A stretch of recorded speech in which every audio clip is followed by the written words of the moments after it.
Hello दोस्तों, welcome to Shashank Karma academy. और आज की वीडियो में हम लोग बीएड थर्ड सेमेस्टर के स्कूल मैनेजमेंट एंड लीडरशिप का इजी नोट से चैप्टर नंबर 6 देखेंगे, जिसका नाम है विद्यालय प्रबंधन में गुणवत्ता सुधार के लिए स्कोर विश्लेषण से आयोजित करने के लिए शिक्षकों एवं प्रधानाचार्य का कौशल। ठीक है, अब देखिए आज की वीडियो में आप लोग जब ये वाला वीडियो देख लेंगे पूरा, तो आपको इससे अगर कोई क्वेश्चन फंसता है SWOT से तो कभी भी ये गलत नहीं होगा। ठीक है, इसको मैं ऐसे समझाऊंगा, और अगर जैसे कि आप लोग भूल भी जाते हैं तो वो जो मैं वर्डिंग बोलूंगा उससे आप लोग को याद रहेगा। ठीक है, तो चलिए स्टार्ट करते हैं। सबसे पहले देखिए, इस पे क्वेश्चन पहला दिया गया है कि विद्यालय प्रबंधन में SWOT विश्लेषण क्या है, SWOT क्या है और इसके विश्लेषता की विशेषताएं बताइए। ठीक है, विश्लेषण की विशेषताएं बताइए।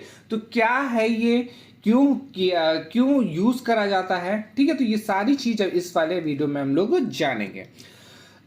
तो सबसे पहले इस पे देखेंगे कि इसमें क्या दिया गया है। तो SWOT विश्लेषण किसी विशेष परिस्थिति को मूल्यांकित करने की विश्लेषणात्मक प्रविधि है। ठीक है, तो क्या है ये, मूल्यांकन करती है, करने की एक क्या है, प्रविधि है ये। और ये 4 शब्दों का संक्षिप्त रूप है। कौन कौन से शब्द हैं अब उसको जानेंगे। देखिए, एक साथ 4 अर्थों के लिए प्रयुक्त किया जाता है। ठीक है, 4 अर्थ जो होते हैं उसके लिए प्रयुक्त होता है। अब कौन से वो वर्ड्स हैं अब उनको देख लेते हैं। S से हो जाएगा स्ट्रेंथ, W से हो जाएगा वीकनेस, O से हो जाएगा अपॉर्चुनिटीज और T से हो जाएगा थ्रेट्स। ठीक है, तो स्ट्रेंथ में क्या क्या आ जाएगा, विशेषताएं अगर किसी चीज की है तो वो आ जाएगी, शक्तियां आ जाएंगी, ताकत आ जाएंगी, सकारात्मक पक्ष आ जाएंगे। वीकनेस में क्या है, वीकनेस से कमजोरियां हो जाएंगी और कमियां हो जाएंगी। कोई भी इंस्टीट्यूट की अगर कोई कमजोरी है, कमियां है तो वो बता दिया जाएगा। और फिर अपॉर्चुनिटीज, अवसर और संभावनाएं। ठीक है, और फिर इसके बाद लास्ट में T से हो जाएगा खतरा और चुनौती। तो ये हमारे इसका फुल फॉर्म हो गया। अब देखते हैं। अब देखिए, जो SWOT के 4 पक्षों में से 2 पक्ष कैसे हैं, अवसर व चुनौतियों के बाह्य कारक हैं। जो बाहर के कारक हैं कौन कौन से हैं, अवसर व चुनौती। ठीक है, तो अवसर व चुनौती 3 और 4 हो जाएंगे, O और T हो जाएगा। जबकि शक्तियां और तथा कमियां जो हैं आंतरिक कारण है। जो शक्तियां हैं ये अपना क्या हो जाएगा, आंतरिक कारण हो जाएगा, और ये हो जाएगा बाहरी कारक। ठीक है, तो ये ध्यान दीजिएगा, इससे भी आप लोग लिख सकते हैं। फिर है शैक्षिक प्रबंधन व नियोजन की रणनीतियों में SWOT का महत्वपूर्ण भूमिका होती है। अब देखिए, इसकी जो विशेषताएं दी गई हैं अब उसको देखेंगे हम लोग इस पे। ठीक है, तो देखिए इस पे क्या दिया गया है, शक्तियां व ताकत। अब कोई भी इंस्टीट्यूट की कौन सी शक्तियां हैं, कौन सी ताकत है, वो अब जानेंगे। तो ताकत या शक्तियों के गुण हैं जो हमें संगठन के मिशन को पूरा करने में सक्षम बनाती है। ठीक है, और फिर ये वे आधार हैं जिनके आधार पर निरंतर सफलता प्राप्त की जा सकती है और जारी रखी जा सकती है। शक्ति प्रबंधन का लाभकारी पहलू या किसी संगठन की क्षमता है जिसमें मानव दक्षताएं, प्रक्रिया क्षमताएं, वित्तीय संसाधन, उत्पाद और सेवाएं और वफादारी शामिल है। ठीक है, तो जो इम्पोर्टेंट है वो ये देख लीजिए कि जिसमें इस पे क्या क्या चीज़ें आती हैं जिससे कि हमारा जो शक्ति प्रबंधन का लाभ होगा। ठीक है, कोई भी यूज़ करेंगे, कैसे कोई जो इंस्टीट्यूट होता है शक्ति या ताकत बन जाता है, वो कैसे बनता है, जिसमें मानव दक्षता इंपॉर्टेंट है, प्रक्रिया क्षमता इंपॉर्टेंट है, वित्तीय संसाधन इंपॉर्टेंट है जो पैसे से रिलेटेड है, और फिर उसके बाद उत्पाद इंपॉर्टेंट है और सेवाएं। ठीक है, कैसी सेवाएं हैं उसकी, और फिर वफादारी, जो भी हमारे वर्कर्स काम कर रहे हैं, जो भी हमारे सहपाठी कुछ भी हैं, वो कैसे वर्क कर रहे हैं, वफादारी से कर रहे हैं कि नहीं कर रहे हैं, और अपना काम दूसरों पे तो नहीं सौंप रहे हैं, तो वगैरह वगैरह काफ़ी चीज़ें इस पे आ जाती हैं। ठीक है,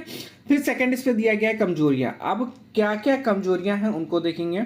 कमजोरियों वे गुण हैं जो हमें अपने मिशन को पूरा करने और अपनी क्षमताओं को प्राप्त करने से रोकती हैं। ठीक है, नेगेटिव पॉइंट्स हो जाएंगे ये, कि कमजोरी क्या हो जाएगी, कोई भी हमारा मिशन दिया गया है उसको हम लोग नहीं कर पा रहे हैं या फिर किस कारण नहीं कर पा रहे हैं, वो हमारी कमजोरी है। इन कमजोरियों से प्रबंधन की गुणवत्ता के विकास पर प्रभाव पड़ता है। कमजोरियों के वे कारक हैं जो इन मानकों को पूरा नहीं करने करते जो हमें लगता है कि उन्हें पूरा करना चाहिए। ठीक है, तो इसको कैसे पूरा करेंगे अभी इस पूरी डिस्कस करा जाएगा। अब फिर इसके आता है अवसर, अपॉर्चुनिटीज। अवसर उस वातावरण द्वारा प्रस्तुत किए जाते हैं जिसके अंदर हमारा संगठन संचालित होता है। ये तब उत्पन्न होते हैं जब कोई संगठन अपने वातावरण में स्थितियों का लाभ उठाकर ऐसी पूर्ण नीतियों की योजना बना सकता है और उन्हें क्रियान्वित कर सकता है जो इसे अधिक लाभदायक बनने में सक्षम बनाती है। अवसरों का उपयोग करके प्रबंधन से प्रतिस्पर्धात्मक लाभ प्राप्त कर सकते हैं। ठीक है, तो अवसर, जो भी अवसर हमारे मिलेंगे, पॉजिटिव अवसर, ठीक है, जो भी हमारा ऐसा अवसर होगा जो कॉलेज या कोई भी इंस्टीट्यूट को आगे बढ़ाने में काम करेगा, तो वो हमारे लिए क्या हो जाएगा, अवसर हो जाएगा, और वो हम लोग ग्रहण करेंगे और उससे आगे बढ़ेंगे। ठीक है, ये पॉजिटिव वे में सीखेंगे हम लोग उससे। फिर है खतरे या चुनौतियों। तो खतरे तब उत्पन्न होते हैं जब बाहरी वातावरण की स्थिति प्रबंधन की विश्वसनीयता और लाभप्रदता को खतरे में डालती है। जब वे कमजोरियों से संबंधित होते हैं तो वे में भेदता को जोड़ते हैं। खतरे बेकाबू हैं। जब कोई खतरा या चुनौती आती है तो स्थिरता और अस्तित्व दांव पर लग जाता है। खतरे या चुनौतियों के उदाहरण हैं कर्मचारियों में अशांति, बदलती तकनीकी, बढ़ती प्रतिस्पर्धा और अतिरिक्त क्षमता आदि। ठीक है, अब देखिए खतरा कब होगा, जब ओल्ड वाली, जैसे कि अभी क्या है, पूरा बोला जाता है कि मशीनरी का पूरा ज़माना हो गया है और उस पर अगर मैनुअली काम करवाएंगे तो क्या होगा, अगर कोई भी काम होगा तो क्या होगा, एक तो स्लो होगा। ठीक है, स्लो का मतलब नीचे मान लीजिए मशीन से काम होगा तो वो क्या होगा, एक तो इंक्रीज होगा। ठीक है, कम टाइम में काफ़ी चीज़ें उत्पन्न होंगी, तो ये आप इस पर मान सकते हैं पहला। और सेकंड में क्या हो जाएगा, कर्मचारियों में अशांति। कर्मचारियों में अशांति का मतलब ये आप मान सकते हैं कि उनमें तालमेल ना बैठना, कोई इधर से उधर बातें करना जिससे कि वर्किंग टाइम पे ना देना, तो ये सारा किस पे आ जाएगा, खतरे का चुनौती है। क्योंकि जब तक वर्कर से सही से काम नहीं करेंगे तब तक क्या होगा, कोई भी काम जो होगा आगे के लिए प्रोसेस नहीं होगा। ठीक है, फिर बदलती तकनीक हो गया है, बढ़ती प्रतिस्पर्धा हो जाएगा और अतिरिक्त क्षमता हो जाएगा। ठीक है, तो ये सारा चीज़ किस पे आ जाएगा, टी से रिलेटेड खतरे का निशान है ये। अब इसके बाद हम लोग देखेंगे कि SWOT विश्लेषण की विशेषताएं क्या क्या हो सकती हैं। ठीक है, इसमें दिया गया है, इसके आधार पर विद्यालयों में प्रशासनिक सिद्धांतों का प्रयोग किया जा सकता है। तो आप लोग ये नोट डाउन कर लिए, प्रशासनिक सिद्धांतों। ठीक है, तो इससे क्या होगा कि आप आगे पीछे कुछ भी ऐड कर सकते हैं। देखिए प्रशासनिक सिद्धांत है तो इसके कहाँ पे होना है, तो विद्यालय में होना है और इसका प्रयोग किया जा सकता है, तो इतना खाली आपको ऐड करना पड़ेगा। ठीक है, कम शब्दों में याद करेंगे तो ज़्यादा बेटर रहेगा, क्योंकि थोड़ा बहुत तो आप लोग ऐड कर सकते हैं। फिर है, इसके आधार पर प्रशासक सहज की अनुमान से लगा लेते हैं कि विद्यालय प्रणाली की उप प्रणालियों ने कहाँ क्या कमी है, इसे कैसे दूर किया जाए। ठीक है, तो देखिए इस पे क्या सबसे बड़ा जो इसकी विशेषता है कि कमियों को ढूंढना। ठीक है, कोई भी नेगेटिविटी को आप ढूंढिए और उसका हल निकालिए और उसके बाद आपको पॉजिटिव वे में उसको करना है। ठीक है, कुल मिला के कोई भी जो हमारा विद्यालय है उस पर नेगेटिव वर्ड से छाटिए कि क्या नेगेटिव हो रहा है जिससे कि विद्यालय डाउन हो रहा है। ठीक है, उसको जब मिलने के बाद उसको ऐसा करने की कोशिश करिए कि वो पॉजिटिव वे में जाए। ठीक है, जैसे कि एक इम्प्रेशन होता है कि बाहरी अगर दीवारें खराब होंगी तो क्या हो जाएगा, वो नेगेटिव वे में। ठीक है, तो उसको क्या करेंगे, पुताई करवा के अच्छे से उसको डेकोरेट कर लेंगे जिससे कि क्या है, आकर्षण हो और लोग आए। ठीक है, तो ये नेगेटिव वे का एक पॉइंट हो गया। फिर इसके बाद थर्ड दिया गया है, जो प्रबंधक प्रणाली के दृष्टिकोण से संगठन में आने वाली समस्याओं को देखता है वह आसानी से समस्या समाधान के विकल्पों को पता लगा लेता है। ठीक है, तो ये हो गया हमारा थर्ड पॉइंट, ये भी वही है। और फिर इसके बाद है, प्रबंधक समस्या या विद्यालय पर डालने वाले प्रभाव, जैसे कि यथा संस्थागत, राजनीतिक, आर्थिक, सामाजिक और सांस्कृतिक का विश्लेषण कर पाता है। ठीक है, तो ये ध्यान दीजिएगा, ये सब सारे काफ़ी इंपॉर्टेंट हैं पॉइंट्स सारे। और फिर इसके बाद है फिफ्थ पॉइंट में, यह एक ऐसा ढांचा है जिसके आधार पर शिक्षा जैसे जटिल संगठनों की समस्याओं को नियंत्रित किया जा सकता है तथा भविष्य के संबंध में निर्णय लिया जा सकता है। फिर 6 में दिया गया है, यह एक नया दृष्टिकोण प्रदान करता है कि प्रबंधक जो मैनेजर है एक समग्र प्रणाली के कार्य कर रहा है। ठीक है।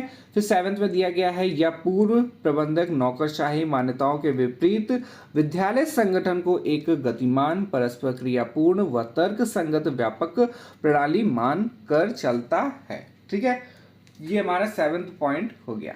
फिर इसके बाद है 8 पॉइंट में, इसके आधार पर शैक्षिक समस्याओं की पहचान कर उसका समाधान ढूंढा जा सकता है, और चाहे ये समस्याएं गिरते शैक्षिक स्तर की हो, अनुशासन या अन्य किसी प्रकार की क्यों ना हो।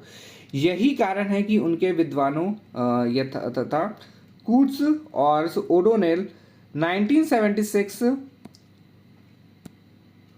हुस तथा बोटिज एवं वुड निकलसन तथा पिफांडले, इन्होंने मत व्यक्त किया है कि आज वर्तमान जटिल से संगठन होने की स्थिति में कोई भी प्रबंधक सिद्धांत या अधिगम की उपेक्षा नहीं कर सकता है। ठीक है, तो ये लाइन एक बार देख लीजिएगा और इसको याद कर लीजिएगा। फिर इसके बाद आता है विद्यालय प्रबंधन की गुणवत्ता को प्रभावशाली बनाने में SWOT विश्लेषण आयोजित करने के लिए शिक्षकों के कर्तव्यों का वर्णन कीजिए। ठीक है, तो काफी इंपॉर्टेंट क्वेश्चन है, इसको ध्यान से देखेंगे। देखिए, इस पे दिया गया है, किसी संस्थान के गुणात्मक विश्लेषण का एक महत्वपूर्ण तरीका है ये SWOT, और वस्तुतः यह गुणात्मक विश्लेषण की एक सहभागितापूर्ण तकनीक है। ठीक है, ये काफ़ी अच्छी होने वाली है। वो किस लिए है, क्योंकि मैंने पहले ही इसको बता दिया कि नेगेटिव वर्ड्स को इसमें छांटा जाता है कि कौन कौन से नेगेटिव कार्य हो रहे हैं, कौन सा नेगेटिव चीज़ें हैं, उसको पॉजिटिव कैसे करा जाए। ठीक है, तो ये आप दिमाग में डाल लीजिए, इसी से सारे क्वेश्चंस आप लोग लिख सकते हैं, इसके जितने भी पॉइंट्स हैं। फिर इसके बाद दिया गया है इस पे, जिसमें किसी संस्थान के सभी सदस्य मिलकर एक सामूहिक निर्णय से संस्थान के SWOT की पहचान करते हैं। SWOT विश्लेषण द्वारा संस्थान के परिप्रेक्ष्य में एक शिक्षक निम्न उत्तरों को खोजने के प्रयास करते हैं। ठीक है, तो देखिए एक लाइन ये आप इम्पॉर्टेंट है, ये थोड़ा ध्यान दीजिएगा। देखिए इस पे क्या होता है कि जिसमें किसी संस्थान के सभी सदस्य, जितने भी सदस्य हैं, उनको सामूहिक निर्णय से संस्थान के SWOT की पहचान करते हैं। ठीक है, तो उनको क्या है कि अलग अलग, जैसे कि जितने लोग हैं उनको एक पॉइंट दे दिया था कि आप ये बताइए, कुछ भी एक नेगेटिविटी बताइए, फिर उसको क्या करते हैं, पॉजिटिव करा जाएगा। ठीक है, तो सारे अपने अपने टीचर्स, जितने भी टीचर्स होंगे, कर्मचारी होंगे, तो एक एक चीज़ बताएंगे, तो फिर उसको क्या है, पॉजिटिव वे में करा जाएगा। ठीक है, फिर इससे पहला पॉइंट दिया गया है, विद्यालय या संस्थान की शक्तियां क्या हैं जिन पर विश्वास किया जा सके तथा उन्हें आगे बढ़ाते हुए सुदृढ़ किया जा सके। ठीक है, तो ये ध्यान दीजिएगा। सेकंड में दिया गया, संस्थान की कमियां क्या हैं जिन पर ध्यान दिया जा सके तथा उसमें सुधार किया जा सके। ठीक है, ये वाला पॉइंट मैंने बता ही दिया है। तो देखिए सबसे पहले वाले पॉइंट में क्या है, शक्तियां, तो उसका पॉजिटिव वे देखिए कि स्कूल में क्या पॉजिटिव है जिससे कि स्कूल पे विश्वास किया जा सके और उसे आगे बढ़ाने की कोशिश किया जा सके और बढ़ता रहे। फिर सेकंड में क्या है, नेगेटिविटी ढूंढिए। सेकंड में आपका आ जाएगा स्कूल की कौन सी नेगेटिविटी है, उसको ऐसा क्या करें कि वो पॉजिटिव वे में आ जाए और स्कूल में आकर्षण, मतलब कि लोग आने लगे। थर्ड दिया गया है, विद्यालय प्रबंधन के पास अपनी शक्तियों का उपयोग करने तथा कमियों को दूर करने में क्या क्या संभावनाएं व अवसर हैं जिसका उपयोग किया जा सके तथा उन्हें संस्थान की शक्तियों में बदला जा सके। ठीक है, ये वाला मैंने बता ही दिया है। और फिर फोर्थ में दिया गया है, विद्यालय प्रबंधन के समक्ष मुख्यतः चुनौती व खतरे हैं। ठीक है, ये सबको पता है कि कोई भी स्कूल चलाने के लिए उस पर काफ़ी इम्पॉर्टेंट होता है और उस पर काफ़ी दिक्कतें भी आती हैं कि कैसे स्कूल को आगे बढ़ाया जाए, और जिन पर तुरंत ध्यान देकर उन चुनौतियों का सामना किया जा सके तथा उनसे विद्यालय को होने वाली हानि से बचाया जा सके। ठीक है, तो जो स्कूल मैनेजमेंट होता है उसको काफ़ी दिक्कतें होती हैं। अगर जैसे कि फर्स्ट टाइम स्कूल मतलब कि न्यू ओपन हुआ है तो उसको काफ़ी दिक्कतें होंगी, वहाँ बच्चे कम आएंगे फर्स्ट ईयर में, हो सकता है कि बहुत ही कम हों। ठीक है, और वो कैसे गेन करेगा, कैसे करेगा, वो उस पर डिपेंड करता है, प्लस आसपास के माहौल पे डिपेंड करता है। बहुत सारी चीज़ें होती है विद्यालय पे कि कैसे बच्चे अट्रैक्ट होंगे, कैसे माता पिता अट्रैक्ट होंगे कि स्कूल में एडमिशन करवाएं। ठीक है, अब देखिए, अब इसके बाद आ जाता है शिक्षकों का कौशल, स्किल्स ऑफ टीचर्स। तो विद्यालय प्रबंधन में गुणवत्ता को प्रभावशाली बनाने में शिक्षकों का निम्न कौशल है। सबसे इम्पोर्टेंट तो यही हो जाएंगे, क्योंकि शिक्षक अच्छे होंगे तो जाहिर सी बात है पढ़ाई अच्छी होगी, और पढ़ाई अच्छी होगी तो स्कूल का नाम अच्छा होगा। और अगर देखिए पढ़ाई अच्छी होगी तो बच्चे का क्या आएगा, होगा रिजल्ट होगा अच्छा आएगा। ठीक है, अब रिजल्ट अच्छे आने में क्या हो जाएगा, पॉजिटिव अप्रोच पड़ेगा, पॉजिटिव बातें सबको पता चलेंगी कि हाँ इस स्कूल का रिजल्ट अच्छा आया है, तो पढ़ाई जाहिर सी बात है अच्छी हो रही होगी। ठीक है, तो एडमिशन अच्छे खासे हो जाएंगे। फिर इसके बाद दिया गया है महत्वपूर्ण सोच कौशल। मजबूत आलोचनात्मक सोच कौशल के साथ शिक्षक विद्यालय प्रबंधन के लक्ष्यों और मानकों के भीतर काम करते हुए अपने छात्रों के हितों पर विचार से करने में सक्षम होते हैं। विद्यालय में एक सुरक्षित और पोषण वातावरण हो। ठीक है, विद्यालय में कैसा वातावरण होना चाहिए, सुरक्षित और पोषण मतलब कि आपका गेन वाला होना चाहिए, कि नेगेटिविटी नहीं आनी चाहिए किसी चीज़ पे। फिर है धैर्य। शिक्षकों को अपनी अपेक्षाओं और छात्रों के अद्वितीय व्यक्तित्व के बीच संतुलन बनाए रखते हुए ऐसी परिस्थितियों को खुद को शांत रखने में सक्षम होना चाहिए। देखिए मेन पॉइंट है कि हेडिंग आपको याद होनी चाहिए सारी, कि महत्वपूर्ण सोच हो गई फिर इसके बाद धैर्य है, फिर है संचार कौशल है, फिर है संगठनात्मक कौशल है, फिर रचनात्मक सोच क्षमता है, फिर इसके बाद आ जाता है 6 नंबर पे नेतृत्व कौशल है, फिर इसके बाद है टीम वर्क की क्षमता। एक बहुत ही इंपॉर्टेंट रोल होता है स्कूल में कि जब छोटे बच्चे होते हैं तो उस पर एक टीम वर्क की क्षमता होनी चाहिए। बच्चे एक दूसरे के साथ रहना सीखें, उनके साथ खेलना सीखें, उनके साथ काम करना सीखें, जो आगे के लिए काफ़ी महत्वपूर्ण होता है। काफ़ी बच्चे ऐसे होते हैं कि उनको साथ में पसंद नहीं होता है, कि उनको अकेले का सारा क्रेडिट लेना होता है, तो ये सब नहीं होना चाहिए। ठीक है, फिर इसके बाद आ जाता है समय प्रबंधन कौशल। ठीक है, तो इस पे क्या है, शिक्षण एक, देखिए आप पहले पूरे पॉइंट से देख लेते हैं, फिर एक एक करके देखते हैं। फिर इसके बाद है कंप्यूटर कौशल, फिर इसके बाद है संघर्ष समाधान कौशल, और फिर इसके बाद लघु आ जाता है। आप देखिए एक एक को देखते हैं। तो हम लोगों ने 2 देख लिए, धैर्य देख लिया, संचार कौशल को देखते हैं। तो शिक्षक अवधारणाओं को इस तरह से प्रस्तुत करते हुए अपनी पाठ्य सामग्री और अपेक्षाओं को स्पष्ट करते हैं जिससे छात्र समझ सके। ठीक है, संचार कौशल में क्या है, शिक्षक को ऐसे पढ़ाना चाहिए कि बच्चों को समझ में आए। ठीक है, मैथ्स टीचर एग्जाम्पल सबसे अच्छा एग्जाम्पल रहता है मैथ्स टीचर का, कि मैथ्स टीचर को ऐसे पढ़ाना चाहिए कि बच्चे को एक ही बार में, देखिए कुछ बच्चों को तो एक ही बार में आ जाएगा, कुछ बच्चों को क्या है थोड़ा सा टाइम लगता है। ठीक है, वो आप लोग भी समझ रहे हैं कि कैसे क्या मैथ्स की क्लासेस होती हैं, तो थोड़ा सा टाइम भी कोई दिक्कत नहीं है, लीजिए आप, बट आना चाहिए, कम से कम पास तो हो ही जाना चाहिए। जो थोड़े से बच्चे वैसे होते हैं, वीक होते हैं, तो उनको अच्छे से बताएं। ठीक है, नहीं आ रहा, एक बार में नहीं आएगा, 2 बार में नहीं आएगा, उनको प्रैक्टिस करने के लिए दीजिए, जिससे कि क्वेश्चन से आप वो सॉल्व करने लगे। ठीक है, फिर इसके बाद संगठनात्मक कौशल हो जाएगा। विद्यालय प्रबंध को प्रभावी बनाने के लिए शिक्षकों को अपनी अध्ययन सामग्री और छात्र के असाइनमेंट को अच्छी तरह से प्रबंधित करने में सक्षम होना चाहिए। एक सुव्यवस्थित कक्षा में किताबें और तकनीक जैसी सभी आवश्यकता उपकरण होने चाहिए। ठीक, तो एक जो हमारी कक्षा होती है उस पर क्या क्या होना चाहिए, किताबें तो होनी चाहिए, तकनीक में आप लोग हर तरीके से देख सकते हैं जो भी हमारे स्टूडेंट्स के लिए होना चाहिए। जैसे कि आप देखें गर्मी फैन मैन मतलब कि अच्छी सी क्लास होनी चाहिए, प्लस बोर्ड्स होने चाहिए, बोर्ड्स के साथ जो भी उस पर यूज़ करना है, चौक यूज़ करना, मार्कर यूज़ करना, तो वो भी होना चाहिए प्रॉपर तरीके का, जिससे कि बच्चों को दिखे। ठीक है, तो ये सब सारी चीज़ें होनी चाहिए जो बच्चों के लाभ के लिए है। और फिर इसके बाद है रचनात्मक सोच क्षमता। विद्यालय प्रबंधन को प्रभावी बनाने के लिए शिक्षक छात्रों को सीखने व सिखाने को प्रोत्साहित करने के लिए अपनी कक्षा में प्रदर्शन जैसे गायन, ड्राइंग आदि को शामिल करना सीख सकते हैं। ठीक है, तो इस पे क्या है, जब आप ड्राइंग बनाएंगे और गायन करेंगे तो क्या है, अंदर से कुछ ना कुछ नई क्रिएटिविटी आपको आएगी। ठीक है, तो ये भी अच्छा है। फिर इसके बाद है नेतृत्व कौशल। तो विद्यालय प्रबंधन को प्रभावी बनाने के लिए शिक्षकों में नेतृत्व कौशल से आवश्यक है, और इसमें शिक्षकों को कक्षा के अंदर और बाहर नेतृत्व कौशल से शिक्षकों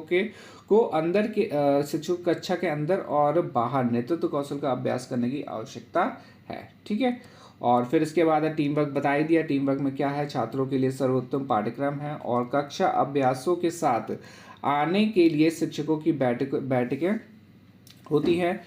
इन बैठकों में मजबूत टीम वर्क क्षमता वाले शिक्षक दूसरों से इनपुट स्वीकार कर सकते हैं। ठीक है, और फिर इसके बाद समय प्रबंधन और कौशल हो जाएगा इसमें। तो इसमें क्या है, शिक्षण एक ऐसा कार्य है जो कक्षा के बाहर फैला हुआ है।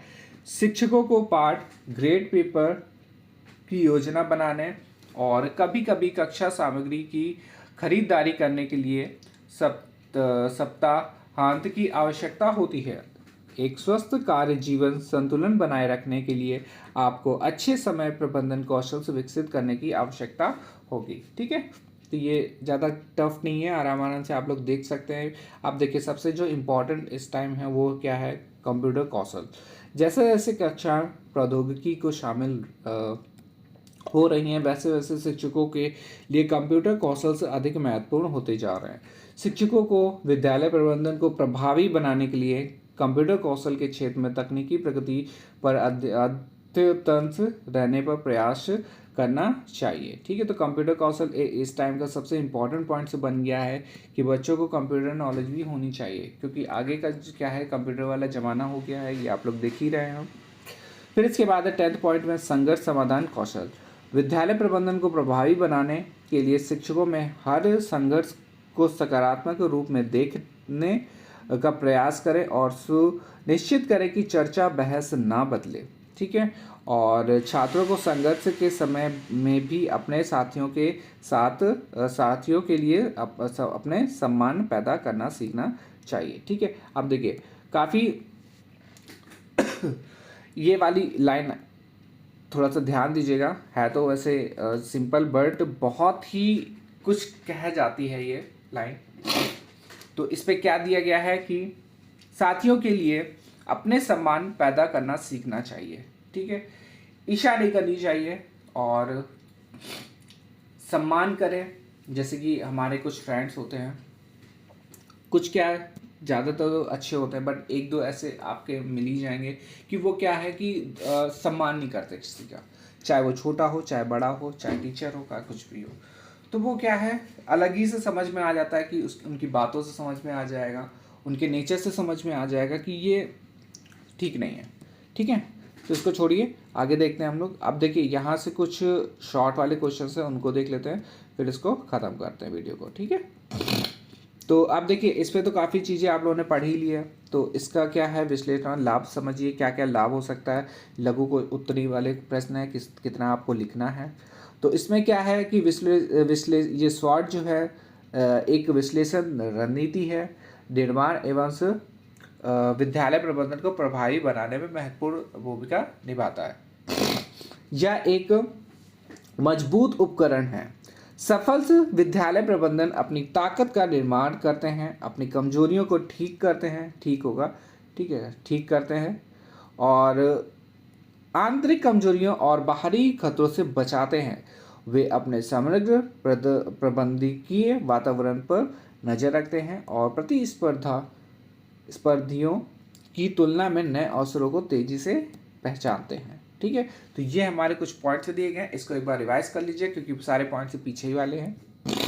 और फिर इसके बाद क्या है, ये विश्लेषण का मूल्यांकन दिया गया है। ठीक है, तो क्या मूल्यांकन है इसको देख लेते हैं कि SWOT जो किसी संस्थान के मूल्यांकन हेतु अनेक तरीके हैं, किंतु सबसे सरल तरीका है कि SWOT संबंधी एक शीट जो है तैयार किया जाए। प्रत्येक सदस्य उसमें संक्षेप में एक वाक्य में क्रमानुसार संख्या में सूचना देने हेतु कहा जाए। ठीक है, इस प्रकार की जो SWOT विश्लेषण से प्रक्रिया में संस्थान अपने सामर्थ्य के प्रति एकाग्र होगा और कमियों को स्वीकार करता है, उन्हें दूर करके गुणात्मकता बढ़ाने के अवसर पर दृष्टिपात करता है तथा मार्ग में आने वाली चुनौतियों व बाधाओं की खोज करके उन्हें दूर करने का प्रयास करता है। ठीक है, तो ये देखिए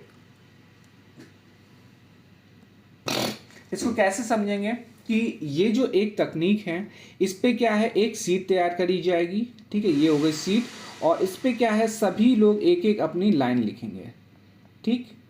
उन लाइन में ये देखा जाएगा कि कौन सी कमी है विद्यालय में, तो उसको कैसे दूर करा जाए, उस पे विद्यालय प्रबंधन सोचेगा और उसको अच्छे मतलब कि सही करेगा, ठीक है। तो ये इसका हो गया विश्लेषण का मूल्यांकन कैसे किया जा सकता है।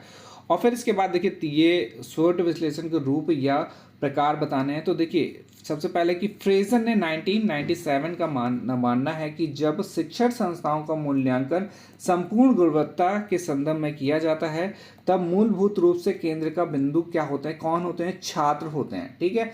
और इसका जो मूल्यांकन है 3 रूप से करा जाता है। एक तो हो जाएगा आंतरिक मूल्यांकन, बाह्य मूल्यांकन, और तीसरा क्या है, आंतरिक और बाह्य मूल्यांकन, ठीक है। ये आंतरिक और बाह्य मूल्यांकन हो जाएंगे, ठीक। तो ये 3 इंपॉर्टेंट पॉइंट्स हैं, इसको आप लोग को देखिए। अब देखते हैं आंतरिक मूल्यांकन। इसमें क्या क्या है, शिक्षक, कार्यालय कर्मचारी, अन्य स्टाफ और सदस्य, कार्यकारी सदस्य, पर्यवेक्षक स्टाफ आदि सदस्यों को सम्मिलित किया जाता है तथा उसमें प्राप्त सूचनाएं व तथ्यों को मूल्यांकन के आधार पर बनाया जाता है। और फिर इसके बाद आ जाता है बाह्य मूल्यांकन। और इसमें क्या है कि अन्य महाविद्यालय, करदाता तथा आम जनता को सम्मिलित किया जाता है तथा उसमें प्राप्त सूचनाएं जो हैं तथ्यों के आधार पर मूल्यांकन किया जाता है, ठीक है। और फिर इसके बाद लास्ट जो पॉइंट है वो है आंतरिक और बाह्य मूल्यांकन। इसमें क्या है, छात्रों को सम्मिलित किया जाता है। इस प्रकार के मूल्यांकन में आंतरिक व बाह्य दोनों दृष्टि से विद्यालयों का चयन से विद्यार्थियों का चयन महत्वपूर्ण माना गया है।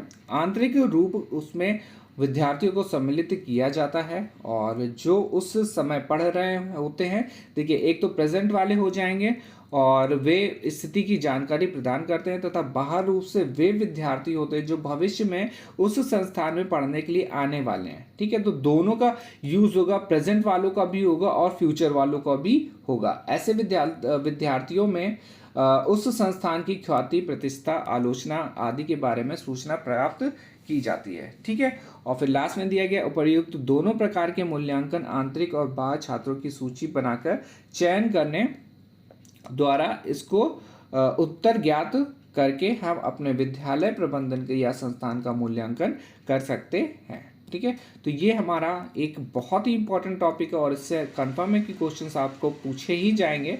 तो इसको आप लोग नोट्स बना लीजिएगा, SWOT, ठीक है। 2 पेज के अप्रॉक्स आप लोग अच्छे से कर सकते हैं इसको, 2-3 पेज आप लोग बना लीजिए। जो भी इंपॉर्टेंट इसके पॉइंट्स हैं वो आप लोग नोट कर लीजिए, जो याद हो गए हो उनको छोड़ दीजिए और बाकी जो थोड़ा सा टफ लग रहे हो उनको नोट डाउन कर लीजिए, ठीक है। चलिए मिलते हैं नेक्स्ट वीडियो में, धन्यवाद।